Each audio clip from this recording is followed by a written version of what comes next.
வணக்கம். அண்ணன் திருமாவோட ஒரு காணொளி பார்த்த சமூக வலைதளங்கள்ல அதிகப்படியா பகிரப்பட்டுச்சு. அதுல கூட்டணி குறித்தான தனது நிலைப்பாட்டை விளக்குறாரு. பாமகவோடு பாஜகவோடு விசிக எத்தனை நாளும் கூட்டணி வைக்காதுங்கிறது அவங்களோட பொதுவான நிலைப்பாடு. பலமுறை அண்ணன் திருமா சொல்லியிருக்காங்க. பாஜகவோ பாமகவோ கூட்டணிக்குள்ள வந்தா நாங்க கூட்டணி விட்டு விலகிடுவோம் அப்படின்னு திட்டவட்டமா அறிவிச்சிருக்காரு. அதுபோல அதிமுக குறித்தான தனது நிலைப்பாட்டை சொல்றாரு. அதிமுகவோடு கூட்டணி வைக்கலாம், என்ன ஒண்ணு அங்க பாஜக இருக்கு, அதனால வைக்க முடியாது அப்படின்னு சொல்றாரு. அதாவது அதிமுகவோட கூட்டணி வைப்பதற்கு அங்க தயக்கமா இருக்கக்கூடிய ஒரே காரணி பாஜக இருக்கிறது மட்டும்தானா, மற்றபடி அதிமுகங்கிற கட்சியோட கூட்டணி வைக்க விசிகாவுக்கு எந்த தயக்கமோ எந்தவித நெருடலோ இல்லைங்கிறது தான் அண்ணன் திரும்ப பதிவு பண்றாங்க. எனக்கு பார்த்த மாத்திரத்துல அதிர்ச்சி, வியப்பு, என்னடா அப்படியெல்லாம் பேசுறாரு அப்படின்னு. ஏன்னா கடந்த ஒரு 15 நாட்கள் இருக்கும். அதுக்கு முன்னாடி தாவேகாவோட ஆதவர்ஜுனா ஒரு செய்தியாளர் சந்திப்புல அவர் பேசுறப்ப அதிமுகவோட கூட்டணி வைக்கலாம், ஆனா அதிமுக பாஜக கூட இருக்கு, அதனால வைக்க முடியாதுன்னு அவரும் இதே தான் சொன்னார். அப்ப அண்ணன் திருமானிக்கு சொல்றாங்கல்ல, அதிமுகவோடு கூட்டணி வைப்பதற்கு அங்க ஒரே தயக்கம் பாஜக இருக்கிறதா அப்படின்னு சொல்றாரு. மற்றபடி அதிமுக கட்சி பிசிகாவுக்கு பிரச்சனை இல்லை. தொலைக்காட்சி விவாதங்கள்ல ஆளூர் சானாவாசுக்கும் கல்யாண சுந்தரத்துக்கும் வாத பிரதிவாதங்களும் கருத்து மோதல்களும் உச்சத்துல இருக்கு. தொலைக்காட்சியை பார்க்கிறப்ப மாறி மாறி ரெண்டு பேரும் பரஸ்பரம் குற்றம் சாட்டுறாங்க. அது விவாதங்கள் சூடு பிடிக்குது. அதுல ஷானவாஸ் சொல்றாரு, அதிமுக நம்பகத்தன்மை இல்லாத கட்சி, இஸ்லாமிய மக்களுக்கு அவங்க துரோகம் பண்ணாங்க, வஞ்சகம் விளைவிச்சாங்க, அவங்க எந்த கோட்பாட்டிலையும் உறுதியா இருக்க மாட்டாங்க அப்படிங்கிற கருத்துக்களை பதிவு பண்றாங்க. அவங்க தான் சிஏ ஆதரிச்சாங்க, அவங்க தான் உதயமின் திட்டத்தை ஆதரிச்சாங்க, அவங்க தான் வேளாண் சட்டங்களை ஆதரிச்சாங்க, அவங்க தான் முத்தலாக்கு ஆதரிச்சாங்க, இப்படி எல்லாத்தையும் அவங்க தான் ஆதரிச்சாங்க. மாநில உரிமைகளை காவு கொடுத்தாங்க, மாநில உரிமைகளை பாஜகவோட காலடியில அடமான வச்சாங்க அப்படின்னு அதிமுக குறித்து மிக கடுமையான விமர்சனத்தை சானவாஸ் வைக்கிறாப்புல விவாதங்கள்ல. இந்த பக்கம் பார்த்தா அதிமுக கூட்டணி வைக்க மற்றபடி எந்த பிரச்சனையும் இல்லை, பாஜக இருக்கிறது மட்டும்தான் காரணங்கள். அதிமுகவோட ஆட்சியை நம்மளால மறந்துட முடியுமா? திமுக இன்னைக்கு அடாவடித்தனம் பண்ணுது, கொடுமை பண்ணுது, அநியாயம் பண்ணுது, அக்கிரமம் பண்ணுங்கிறதுனால அதிமுக ஆட்சி புனிதமான ஆட்சி ஆயிருமா? அதிமுகவோட 10 ஆண்டுகள் ஆட்சி 2011 தொடங்கி 2021 வரையிலான காலகட்டம். அதுல எடப்பாடி பழனிசாமி 4 ஆண்டு காலத்துக்கு மேல ஆண்டாரு. அந்த 4 ஆண்டு காலம்லாம் என்ன மக்களுக்காக எடப்பாடி பழனிசாமி பண்ணாரு அப்படின்னு நம்ம கணக்கு போட்டோம்னா அவர் செஞ்ச நல்லதுகளை அப்படி எண்ணி சொல்லிடலாம்.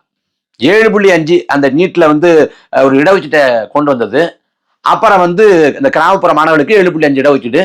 அப்புறம் நவம்பர் 1 தமிழ்நாடு நாள் அப்படின்னு அறிவிச்சது.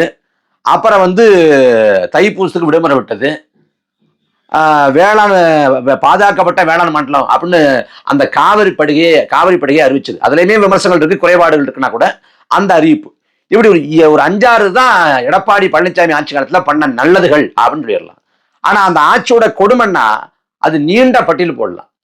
எடப்பாடி பழனிசாமி ஆட்சி அப்படின்னாலே எனக்கு எப்போதுமே நினைவுக்கு வர்றது தூத்துக்குடி துப்பாக்கி சூடு. ஸ்டெர்லைட் ஆலையை மூடக்கோரி போராடிய மண்ணின் மக்கள்ல 15 பேரை துள்ள துடிக்க படுகொலை செஞ்சது அதிமுக ஆட்சி. அதுல தங்கச்சி ஸ்னோலி உட்பட இளம்பெண் ஸ்னோலி 17 வயசு 18 வயசு தான் இருக்கும், அந்த பெண்ணை சுட்டு கொலை செஞ்சாங்க. அந்த படுகொலைக்கு திமுக ஆட்சிக்கு இன்னைக்கு வரைக்கும் நீதி கிடைக்கல. அது வேற கதை. அந்த தூத்துக்குடி துப்பாக்கி சூடு, கதாமங்கலத்துல நெடுவாசல்ல போராடிய மக்கள் மீது அடக்குமுறை ஒடுக்குமுறை கட்டவிழ்த்து விட்டது. விவசாய நிலங்களை, பாரம்பரிய அந்த நிலங்களை எங்களுக்கு விருப்பம் இல்லாம நாங்க கொடுக்க மாட்டோம், இது எங்க பூர்வீகமான நிலம் அப்படின்னு சொல்லிட்டு அந்த மண்ணின் மக்கள் கதிராமங்கலத்தின் நெடுவாசலையும் போராடிய மக்கள் மீது ஒடுக்குமுறை ஏவி விட்டது இதே அதிமுக அரசு தான். மதுபான கடையை மூடக்கோரி தமிழ்நாடு முழுக்க போராட்டம் நடத்திய போது போராட்டம் நடத்தியவங்க வேலையெல்லாம் அடக்குமுறை ஏவியதும் இதே அதிமுக அரசு தான். பொள்ளாச்சி பாலியல் கொடுமை, அதுக்கு நீதி கிடைச்சிட்டா கூட அதுக்கு பின்புலத்துல யார் இருந்தாங்க, அதோட வலைப்பின்னல் யாரு பின்புலத்துல காப்பாத்தினாங்க, உதவி பண்ணாங்க, அது குறித்தான விவரங்கள் வெளியே வரல. அது மட்டும் இல்லாது அந்த சமயத்துல அதிமுக ஆட்சி காலத்துல பொள்ளாச்சி பாலியல் கொடுமை நடக்கிறப்ப அன்னைக்கு குற்றவாளிகளை காப்பாற்றவும் பாதிக்கப்பட்ட மக்களை அச்சுறுத்தவும் மிரட்டவும் தான் இந்த அதிமுக அரசு முனைஞ்சிச்சு. இப்படி அதிமுக ஆட்சிங்கிறது லஞ்சம் ஊழல்லாம் சொல்லவே தேவையில்லை. லஞ்சம் ஊழல் உச்சாணி கொண்டு இருந்துச்சு. அப்புறம் இந்த குட்கா வாங்கிட்டு விஜயபாஸ்கர் தமிழ்நாடு முழுக்க குட்காவை விநியோகம் பண்ண வழிவகை செஞ்சாரு அப்படிங்கிற குற்றச்சாட்டு. இப்படி அதிமுக ஆட்சி ஒரு மோசமான ஆட்சி, ஒரு கொடுங்கோல் ஆட்சி.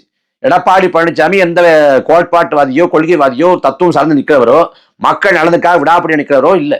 அவர் ஒரு சராசரியான ஒரு அரசியல்வாதி. இன்னும் சொல்ல போனா இந்த மண்ணுக்கு மக்களுக்கான பாதகமான ஏகப்பட்ட காரியங்களை பண்ணாரு, அது எல்லாருக்கும் தெரியும். ஆனா அந்த அதிமுக போறதுக்கு அண்ணன் திருமாவுக்கு தயக்கம் இல்லை, நெருடல் இல்லை அப்படின்னா இது என்னன்னு சொல்றது? இது அரசியல் சாணக்கியத்தனம் சொல்றதா இல்ல அரசியல் சந்தர்ப்பவாதம் சொல்றதா? அண்ணன் திருமாவை பொறுத்த வரைக்கும் அவர் எல்லாரோடையும் கூட்டணி வச்சிட்டார். இன்னைக்கு பாமகவோடு பாஜகவோடு இல்லைங்கிறாங்க, பாமகவோடு ஒரே அணில விசிக அங்கம் வச்சிருக்க எல்லாருக்கும் தெரியும். அதே போல பல பேருக்கு தெரியாத விஷயம், பாஜகவோடும் கூட்டணியில இதே விசிக இருந்திருக்கு. 2001 சட்டமன்ற தேர்தலின் போது திமுக பாஜக அணியில இதே விசிகாவும் அங்க வைத்தது. அன்னைக்கு கடலூர் மாவட்டம் மங்களூர் சட்டமன்ற தொகுதியிலிருந்து அண்ணன் திருமா சட்டமன்ற உறுப்பினராக தேர்ந்தெடுக்கப்பட்டாங்க. அதே சமயம் காரைக்குடியிலிருந்து சட்டமன்ற உறுப்பினராக கெச்ராஜா தேர்வு செய்யப்பட்டார். கெச்ராஜா காரைக்குடியில பெற்ற வெற்றியில விசிகாவின் வாக்கும் இருக்கு. அங்க மங்களூர்ல திருமா பெற்ற வெற்றியில பாஜகவின் வாக்கும் இருக்கு. ஒரே சமயத்துல ஒரே காலகட்டத்துல ஒரே கூட்டணியிலிருந்து சட்டமன்றத்துக்கு போனாங்க கெச்ராஜாவும் திருமாவும். இது நடந்துச்சு. அப்படி 2001 பாஜக திமுக கூட்டணியில இந்த விசிக அங்க வச்சுச்சுல, இன்னைக்கு சனாதனத்துல அங்க ஒழிப்போம்ங்கிறாங்க, வரவேற்கத்தக்க நிலைப்பாடு. அன்னைக்கு பாஜகவோட நிலைப்பாட கோட்பாடா சனாதனம் இல்லையா? மனு தர்மத்தை ஏற்க முடியாது இன்னைக்கு சொல்றாரு. அன்னைக்கு மனு தர்மத்தை பாஜக எதிர்த்ததா? மதவாதத்தை அனுமதிக்க முடியாது இன்னைக்கு சொல்றாரு. அன்னைக்கு மதவாதத்தை அவங்க எதிர்த்துக்கிட்டு இருந்தாங்களா பாஜக, வாஜ்பாய்? இன்னைக்கு என்னென்ன கொடுமை நடக்குதோ அந்த கொடுமை எல்லாம் மிதவாத வடிவத்தில் நடந்துச்சு. இன்னும் சொல்ல போனா வாஜ்பாய் தலைமையிலான பாஜக தான் பாபர் மசீது இடிச்சு, பாபர் மசீது இடிச்சு தகர்த்துச்சு. அதே போல 2001 பாஜக திமுக கூட்டணியில விசிக அங்க வைக்குது. 2002 குஜராத்ல இஸ்லாமிய இன படுகொலை, இஸ்லாமிய மக்களை துள்ள துடிக்க 3000க்கும் மேற்பட்ட மக்களை அரசின் துணையோட சங் பரிவார் கூட்டம் கொலை செய்யுது. அன்னைக்கு வேடிக்கை பார்த்தது வாஜ்பாய், மோடியை காப்பாத்தி விட்டது வாஜ்பாய். இங்க திமுக அந்த சமயத்துல 3000 இஸ்லாமிய மக்களை துள்ள துடிக்க படுகொலை செஞ்ச பாஜகவோடு நான் இருக்க மாட்டேன், கூட்டணி விட்டு வெளியேறேன் அப்படின்னு அண்ணா திரும்ப வெளியேறினாங்களான்னா வெளியேறவில்லை. அவங்க கூட்டணியில தொடர்ந்தாங்க. அந்த குஜராத் இஸ்லாமிய இனப்படுகொலை எல்லாம் அவங்க ஒரு காரணியா கருதி கூட்டணியை விட்டு வெளியேறவெல்லாம் முற்பட கூட்டணியில இருந்துட்டு தான் இருந்தாங்க. அதே போல ஜெயலலிதா அம்மையாரோடும் இதே அண்ணன் திருமா போயிருக்காங்க. தலைவரை தூக்குல போடணும்னு ஜெயலலிதா அம்மையார் தீர்மானம் நிறைவேற்றினாங்க அப்படின்னு சொல்றாங்களா? உண்மைதான், யாருக்கும் மாற்று கருத்துல நிறைவேற்றினாங்க. 2009 காலகட்டத்தில் தான் ஈழம் குறித்தான ஜெயலலிதாவோட நிலைப்பாட்டுல மாற்றம் வருது. 2004-05 காலகட்டத்திலாம் எதிராக தான் இருந்தாங்க, முழுமையா எதிராக தான் இருந்தாங்க. அன்னைக்கு காலகட்டத்தில் 2004-05 காலகட்டத்தில் அன்னைக்கு தலைவரை தூக்குல போட்டு தீர்மானம் இயற்றிய பிறகுதான் அதிமுகவோடு விசிக கூட்டணிக்கு போனது. அதிமுகவோடு விசிக கூட்டணிக்கு போனது. அது மட்டுமில்லாது அண்ணன் துண்டு போடாத இடமே இல்லைன்னு சொல்லலாம். விஜய் இன்னைக்கு விஜயோட அரசியலை எதிர்க்கிறாரு, விமர்சிக்கிறாரு. அதுல விமர்சனங்கள நியாயம் கூட இருக்கு, மாற்று கருத்து இல்லை. ஆனா இதே விஜய் வந்தா பெரிய தாக்கத்தை ஏற்படுத்துவார், அவர் ஒரு குறிப்பிடத்தக்க வாக்களை பெறுவார்னு ரொம்ப வருஷத்துக்கு முடியல, ஒரு 7-8 மாசத்துக்கு முன்னாடி சொன்னாரு அண்ணன் திருமா. 7-8 மாசத்துக்கு முன்னாடி விஜய் மட்டும் இல்ல, விஜயகாந்த் 2016 விஜயகாந்த் தலைமையேற்று போய் கட்டுவரிய பாம்பை விரட்ட பார்த்தா கண்ணாடி விரிய நுழைய பார்க்குது, கட்டுவரியம் பாம்பை விரட்ட பார்த்தா கண்ணாடி விரிய நுழைய பார்க்குதுன்னு கட்டுவரியன்னு அதிமுக சொன்னாரு, கண்ணாடி விரியன்னு திமுக சொன்னாரு. அப்ப திராவிட கட்சிகளை நச்சு பாம்பு என்று 2016 தேர்தல் களத்துல வர்ணிச்சார் அண்ணன் திருமா. எல்லா பக்கமும் மது சாராயம் அது கரைபுரண்டு ஓடுது, அந்த லஞ்ச முடல் கடைக்கோடி வரைக்கும் புறையோடி போயிடுச்சு அப்படின்னு விமர்சனத்தை வச்சார். இன்னைக்கு அந்த லஞ்ச முடல்லாம் கண்ணுக்கு தெரியலையா, இல்ல கரைபுரண்டு ஓடக்கூடிய சாராயம் கண்ணுக்கு தெரியலையான்னு தெரியல. 2016 விஜயகாந்த் தலைமையில மக்களை கூட்டணி அப்படின்னு போனது காரணம் தமிழ்நாட்டுல ஒரு மாற்று அரசியலை கட்டி எழுப்பணும், மாற்று கூட்டணியை கட்டி எழுப்பணுங்கிறது இல்ல. அதை ஒரு மேடையில் அண்ணன் திருமாவே விளைச்சிருப்பார். என்னன்னா திமுக விசிகாட்ட சொல்லுது, நாங்க நிறைய இடங்கள்ல போட்டி போடணும், அப்பதான் நாங்க சரியா இருக்கோம். அவங்க நிறைய இடங்கள்ல போட்டி போடுறாங்க, நாங்களும் நிறைய இடங்கள்ல போட்டி போடணும்னா உங்களுக்கு சீட்டை கொடுக்க முடியாது அப்படின்னு திருமா கூப்பிட்டு ஸ்டாலின் சொன்ன பிறகு, ரொம்ப டீசெண்டா வெளில போன்னு சொன்ன பிறகு அண்ணன் திருமா வெளியேறி இந்த பக்கம் மக்களை கூட்டணி அப்படின்னு ஒன்று அமைச்சு அப்புறம் விஜயகாந்த் தலைமையேற்று போனாங்க. அப்ப அன்னைக்கு 2016 நாங்க சீட்டு தர்றோம், கூட்டணி விட்டு வெளியேறாதீங்க அப்படின்னு ஸ்டாலின் சொல்லியிருந்தா அதே கூட்டணியில அண்ணன் திரும்ப அங்க வச்சிருப்பாரு. அப்ப கூட்டணி விட்டு வெளியேற்ற பிறகு வெளில மாற்று அரசியல் அப்படின்னு 2016 அண்ணன் திரும்ப அன்றைக்கு முழக்கமிட்டது. அரசியல் சந்தர்ப்பவாதமா என்னங்கிறத பார்க்கறவங்களே முடிவு பண்ணிக்க வேண்டியதான். விஜயகாந்த் மட்டும் ஆதரிக்கல, ரஜினிகாந்த கூட ஆதரிச்சார். விஜயகாந்த் வந்து 2016 ஆதரிச்சாருன்னா 18 வந்து ரஜினிகாந்த் வந்து கட்சி தொடங்க போறதா அறிவிப்பை கொடுத்துறாரு. அப்ப அன்னைக்கு வந்து என்னோட அரசியல் பாதங்கிறது ஆன்மீக அரசியல் அப்படின்னு ஒரு வரி மட்டும் சொல்றாரு ரஜினிகாந்த், ஆன்மீக அரசியல் அப்படின்னு. அப்ப ஆன்மீக அரசியல் எப்படி இருக்க முடியும்? அரசியலும் ஆன்மீகமும் கலக்கக்கூடாது. ஆன்மீக அரசியல்ங்கிறது மதவாத அரசியல் தான். அதைத்தான் ஒரு மிதவாத மொழிநடையில சொல்றாரு. ஆன்மீக அரசியலை ஏற்க முடியாது அப்படின்னு எல்லா தரப்பும் வந்து எதிர்ப்புகளை வெளிப்படுத்திய நிலையில அண்ணன் திருமா மட்டும் அவர் சொன்ன ஆன்மீக அரசியல்ங்கிறது இந்த மாதிரிதான், இப்படிதான் இருக்கும்னு இவர் அதற்கு ஒரு பொழிப்புரை கொடுத்து, இவர் ஒரு விளக்கத்தை கொடுத்து அதை நியாயப்படுத்த முயற்சி பண்ணார்.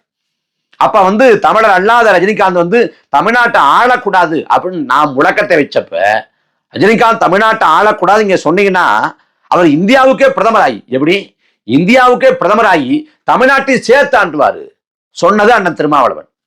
அப்புறம் ரஜினிகாந்த் வந்து ஒரு கரிஸ்மாட்டிக் லீடர், அவருக்கு வந்து எந்தவித சாதி சாயமும் இல்லை. அப்ப அவர் ஆட்சிக்கு வந்தா வந்து கலவரம் வரும், அப்படி சாதி கலவரம் வரும் அப்படின்னு இல்லை. அவர் ஒரு கரிஸ்மாட்டிக் லீடர்னு சொல்லிட்டு ரஜினிகாந்துக்கும் முட்டு கொடுத்தவர் அண்ணன் திருமாவளவன். அவர் யாரோட கூட்டணி வைக்கல, திமுக, அதிமுக, பாமக, பாஜக, இந்த பக்கம் விஜயகாந்தோட போயிருக்காரு, விஜயை ஆதரிச்சு பேசியிருக்காரு, ரஜினிகாந்த் ஆதரிச்சு பேசியிருக்காரு. இப்படி 4 பக்கம் கமிச்சிருக்காரு அண்ணன் திருமா. 4 பக்கம் எல்லா பக்கம் கமிச்சுவார், எல்லாரையும் ஆதரிச்சு பேசுவார், பாராட்டி பேசுவார், வாழ்த்தி பேசுவார், நேர்மறையா பேசுவார். நாம் தமிழர் கட்சினா மட்டும் அவருக்கு வேப்பங்காய் போல கசக்கும். நாம் தமிழர் கட்சி குறித்து 1000 கேள்வி எழுப்புவார். நாம பாஜக மிக கடுமையாக காத்திரமா விமர்சனம் பண்றோம், ஆனா நம்ம பாஜக எதிர்க்கல அப்படின்னு ஒரு கருத்துவாக்கம் செய்வார் அண்ணன் திருமா. நம்ம சாதியவாதத்தை முழுமையா எதிர்க்கிறோம், சாதியவாதத்தை துணை நிற்கிறது திமுக தான். ஆனா இங்க நம்மளை நோக்கி கேள்வி எழுப்புவார், தமிழ் என்று பேசுவானாம், சாதியை எதிர்க்க மாட்டானாம் அப்படின்னு. நாம் ஏதோ சாதி ஆதரிப்பது போல, எதிர்க்காமல் ஆதரிப்பது போல ஒரு கருத்துவாக்கம் செய்வார். ஆனா இப்ப அதிமுகவோட தலைமையேற்று போறதுக்கு எந்தவித தயக்கமும் இல்லை, பாஜக அங்க இருக்கிறது மட்டும்தான் காரணம் சொல்றாரு. அதிமுக சாதியவாத எதிர்ப்புல வந்து உறுதியா இருக்காங்களா, சனாதன எதிர்ப்புல உறுதியா இருக்காங்களா? அதை எப்படி அதிமுகவுக்கு பொறுத்தல? விஜயகாந்த புகழ்ந்து பேச முடியுது, விஜயை புகழ்ந்து பேச முடியுது, ரஜினிகாந்த புகழ்ந்து பேச முடியுது, அதிமுகவோடு கூட்டணிக்கு கூட போகலாம்னு சொல்ல முடியுது. ஆனா நாம் தமிழர் கட்சி தான் மட்டும் ஏன் கசக்குது? இந்த தமிழ் தேசியம்ங்கிற இந்த கருத்தாக்கத்தை இன்னைக்கு நாம் தமிழர் கட்சி வச்சாலும் ஒரு 15-16 ஆண்டுக்கு பின்னாடி பார்த்தா அண்ணன் திருமாவோட பேச்சை பார்த்தா தமிழ்நாட்டை இல்லாத திராவிட தேசியம் ஆண்டு கொண்டிருக்கிறது, தமிழ் தேசியம் தான் ஆள வேண்டும் அப்படின்னு யாரு பேசியிருக்காங்கன்னா இதே அண்ணன் திருமா பேசியிருக்காரு. கடந்த காலத்துல தமிழ் தேசியம் பேசியிருக்காரு, நான் பேசியதெல்லாம் அன்னைக்கு பேசியிருக்காரு. ஆனா இன்னைக்கு அதே நம்ம பேசுறப்ப காழ்ப்புணர்ச்சி கொண்டு வன்மம் கொண்டு நம்மளை வந்து ஒரு பகை சக்தி போல காட்டுறது. அதனால இப்ப அண்ணன் திருமாவை பொறுத்த வரைக்கும் அவருக்கு எல்லா கதவுகளும் மூடப்பட்டுச்சு. ஒருவேளை அதிமுக பாஜகவோடு போகாம இருந்தா நான் அதிமுக கூட்டணிக்கு போயிருவேன் அப்படின்னு சொல்லி இங்க வந்து சீட்டுகளை அதிகப்படுத்திருக்கலாம் திமுக கூட்டணியில. இப்ப அதிமுக பாஜக கூட்டணி வச்சிருச்சு, இந்த பக்கம் தாவேகா வந்து தனிச்சு விடப்பட்டுருச்சு, அங்க யாரும் போகப்படுறது இல்லை. ஏன்னா விஜய் தலைமையேற்று இப்ப போறதும் 10 ஆண்டுக்கு முன்னாடி விஜயகாந்த் தலைமையேற்று போனதை விட மோசமானதுன்னு அண்ணன் திருமாவுக்கு தெரியும்.